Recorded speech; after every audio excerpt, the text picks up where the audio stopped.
បណ្ដាប្រទេសសមាគមប្រជាជាតិអាស៊ីអាគ្នេយ៍ត្រូវបានគេមើលឃើញថាសុទ្ធសឹងតែជាប្រទេសដែលមានសេដ្ឋកិច្ចរីកចម្រើនខ្លាំងក្លានិងបានកំពុងក្លាយទៅជាពលដ៏ធំនិងសំខាន់បំផុតមួយនៅអាស៊ីខណៈដែលកំណើនត្រូវបានគេមើលឃើញថានៅតែបន្តរឹងមាំក្តីប៉ុន្តែកំណើននេះបានថមថយបន្តិចនៅឆ្នាំ2019និងអាចនៅតែបន្តថមថយបន្ថែមទៀតនៅឆ្នាំ2020នេះដោយការធ្លាក់ចុះនៃសេដ្ឋកិច្ចសកលភាពមិនប្រកបប្រជានៃទម្លាប់ពាណិជ្ជកម្មនិងថ្មីៗនេះគឺការរីករាលដាលនៃជំងឺកូវីដ -19 ប្រភេទថ្មីដែលអាចធ្វើឲ្យកំណើនសេដ្ឋកិច្ចសកលមានការថយចុះជាពិសេសក្នុងតំបន់អាស៊ានផ្ទាល់តែម្ដងដោយយោងទៅតាមទិន្នន័យចុងក្រោយរបស់មូលនិធិរូបិយវត្ថុអន្តរជាតិ IMF ខាងក្រោមនេះយើងនឹងបង្ហាញអ្នកទាំងអស់គ្នាពីអត្រាកំណើនសេដ្ឋកិច្ចនៃប្រទេសទាំង10ក្នុងតំបន់អាស៊ានដែលសម្រេចបានកាលពីឆ្នាំ2019កន្លងទៅទី1ប្រទេសកម្ពុជាកំណើនសេដ្ឋកិច្ចរបស់កម្ពុជាត្រូវបានគេមើលឃើញថាមានអត្រាកំណើន 7% សម្រាប់ឆ្នាំ2019ដែលវាបានថមថយបន្តិចបើធៀបទៅនឹងរយៈពេលដូចគ្នាកាលពីឆ្នាំ2018កន្លងទៅដែលកំណើននេះស្ថិតក្នុងអត្រា 7.5%បើយោងតាមមន្ត្រីរបស់ធនាគារអភិវឌ្ឍន៍អាស៊ីសេដ្ឋកិច្ចរបស់កម្ពុជានឹងនៅតែបន្តកើនឡើងដោយសារកំណើននាំចេញនៃវិស័យមួយចំនួនដូចជាវិញ្ញាណភ័ណ្ឌទេសចរណ៍ពាណិជ្ជកម្មនិងសំណង់ជាដើមប៉ុន្តែជាមួយនឹងការកើនឡើងនៃភាពមិនប្រកបប្រជានៅក្នុងបរិយាកាសពាណិជ្ជកម្មសកលនិងការជះឥទ្ធិពលទៅលើវិស័យសេវាកម្មដូចជាទេសចរណ៍ជាដើមកម្ពុជាត្រូវរៀបចំយុទ្ធសាស្ត្រផ្ដោតទៅលើការធ្វើវិបត្តិកម្មសម្ដៅទៅចាប់យកការធ្វើសេវាកម្មនិងផលិតកម្មដែលមានជំនាញនិងកម្រៃបន្ថែមខ្ពស់ជាងមុនជាមួយនឹងអត្រាកំណើន 7% អត្រាកំណើនសេដ្ឋកិច្ចកម្ពុជាជាអត្រាខ្ពស់បំផុតនៅក្នុងចំណោមបណ្ដាប្រទេសនានាក្នុងតំបន់អាស៊ីប៉ាស៊ីហ្វិកប៉ុន្តែបើទោះបីជាបែបនេះក្តីអត្រានេះត្រូវបានគេព្យាករណ៍ថានឹងថយចុះបន្តិចវិញនៅឆ្នាំ2020នេះដោយសារបញ្ហាប្រឈមមួយចំនួនដូចជាការធ្លាក់ចុះនៃសេដ្ឋកិច្ចសកល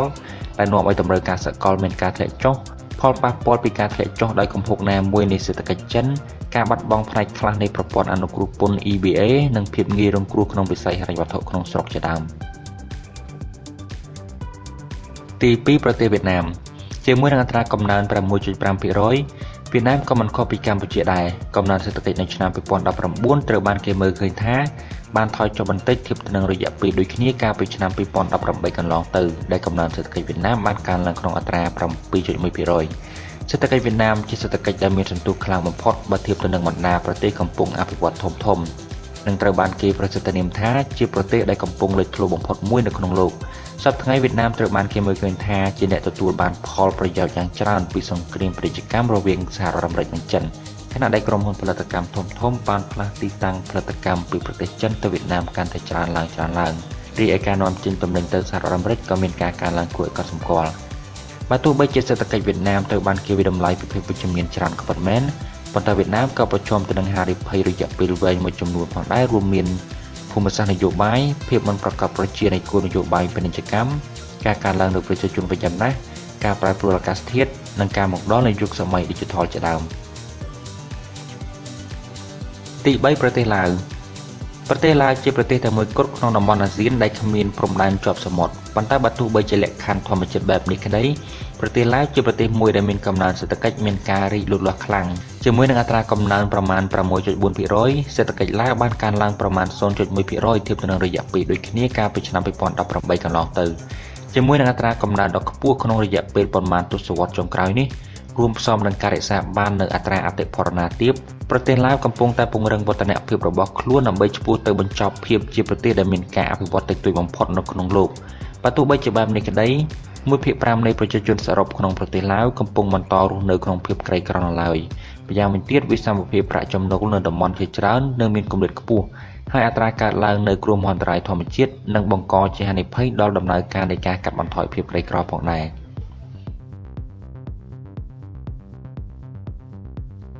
ទី4ប្រទេសមីយ៉ាន់ម៉ាជាមួយនឹងអត្រាកំណើន 6.2% សេដ្ឋកិច្ចមីយ៉ាន់ម៉ាត្រូវបានគេមើលឃើញថាបានធ្លាក់ចុះបន្តិចធៀបទៅនឹងរយៈពេលដូចគ្នាកាលពីឆ្នាំ2018កន្លងទៅមីយ៉ាន់ម៉ាត្រូវបានគេស្គាល់ថាជាប្រទេសមួយក្នុងចំណោមប្រទេសដែលរក្សាបាននូវកំណើនសេដ្ឋកិច្ចខ្ពស់បំផុតនៅក្នុងពិភពលោកជាមួយនឹងចំនួនប្រជាជនដ៏ច្រើននិងប្រកបដោយសក្តានុពលនិងដោយសារមានទីតាំងភូមិសាស្ត្រល្អមីយ៉ាន់ម៉ាអាចនឹងនៅតែបន្តរក្សាកំណើនសេដ្ឋកិច្ចដ៏ខ្ពស់របស់ខ្លួនចន្លោះពី 6 ទៅ 7% ក្នុងរយៈពេលមធ្យមតទៅមុខទៀតប៉ុន្តែបើទោះបីជាបែបនេះក្តីហានិភ័យសម្រាប់សេដ្ឋកិច្ចមីយ៉ាន់ម៉ាដែលក្នុងនោះរួមមាន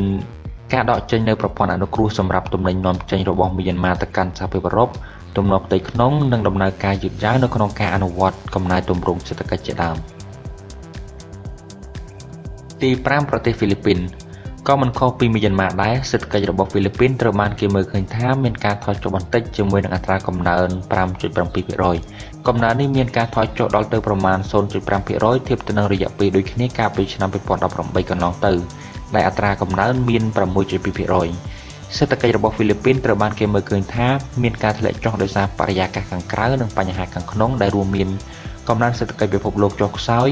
ការធ្លាក់ចុះនៃតម្រូវការសកលនិងភាពមិនប្រកបប្រជានៃភាពតានតឹងខាងពាណិជ្ជកម្មរវាងអាមេរិកនិងចិនដែលនាំឲ្យកំណើននៃការនាំចេញនិងលំហូរទុនវិនិយោគមានការថយចុះម្យ៉ាងវិញទៀតកំណើនយឺតនៅក្នុងការវិនិយោគវិស័យសាធារណៈក៏ជាមូលហេតុដ៏សំខាន់មួយដែលបណ្ដាលឲ្យមានការធ្លាក់ចុះនេះផងដែរគិតត្រឹមចំមាសទី1ឆ្នាំ2019កំណើនសេដ្ឋកិច្ចរបស់ហ្វីលីពីនមានកំណើនយឺតជាងការរំពឹងទុកប៉ុន្តែវាបានកើនឡើងបន្តិចវិញនៅឆ្នាំមាសទី2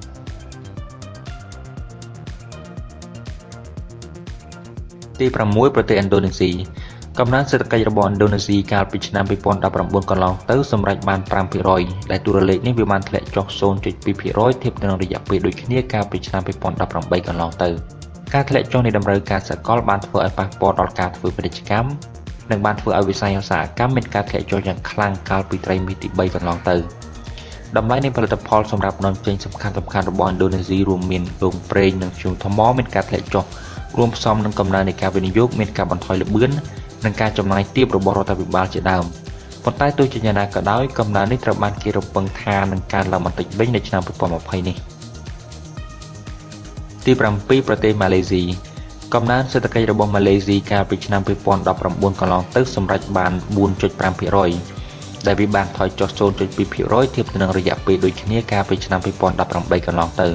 កំសោយទៅលើវិស័យមួយចំនួនដែលរាប់បញ្ចូលទាំងភាពមិនប្រកបប្រជានៃសេដ្ឋកិច្ចប្រទេសក្នុងតំបន់និងការថយចុះនៃតម្រូវការសកលសម្រាប់ផលិតផលអេឡិចត្រូនិកនិងអគ្គិសនីដែលបានរារាំងដល់កំណើននៃការនាំចេញ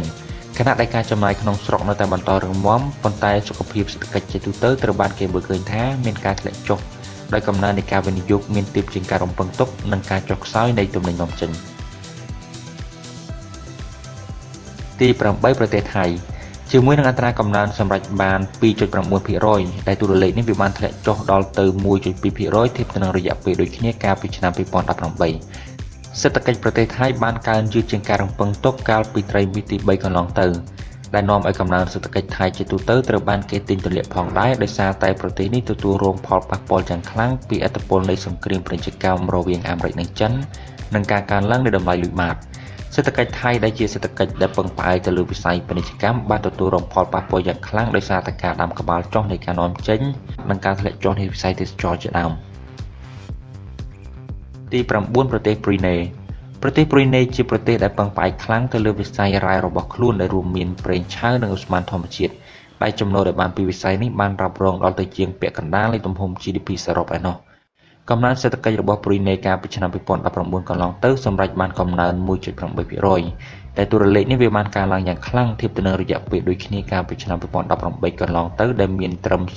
0.1% ដែលកំណើននេះត្រូវបានដឹកមកដោយកំណើននៃផលិតកម្មប្រេងនិងការវិនិយោគទៅលើវិស័យចម្រុះផ្សេងទៀតរួមមានវិស័យហិរញ្ញវត្ថុសេវាកម្មនិងវិស័យឧស្សាហកម្មជាដើមត្បិតតែប្រ៊ុយណេត្រូវបានគេស្គាល់ថាជាប្រទេសមហាសេដ្ឋីប្រេងក៏ពិតមែនប៉ុន្តែសប្តាហ៍ថ្ងៃនេះរដ្ឋាភិបាលនៃប្រទេសនេះបាននឹងកំពុងតែពន្លឿនអភិវឌ្ឍទៅលើវិស័យផ្សេងទៀតជាពិសេសផលិតកម្មនិងសេវាកម្មក្នុងបំណងធ្វើឲ្យមានភាពចម្រុះគ្នាកាន់តែច្រើននៅក្នុងសេដ្ឋកិច្ចរបស់ខ្លួននិងទី10គឺប្រទេសសិង្ហបុរីជាមួយនឹងអត្រាកំណើន 0.5% កាលពីឆ្នាំ2019កន្លងទៅប្រទេសសិង្ហបុរីជាប្រទេសដែលមានអត្រាកំណើនមានការធ្លាក់ចុះខ្លាំងបំផុតមិនធ្លាប់មានរយៈពេលមួយទសវត្សរ៍ចុងក្រោយនេះ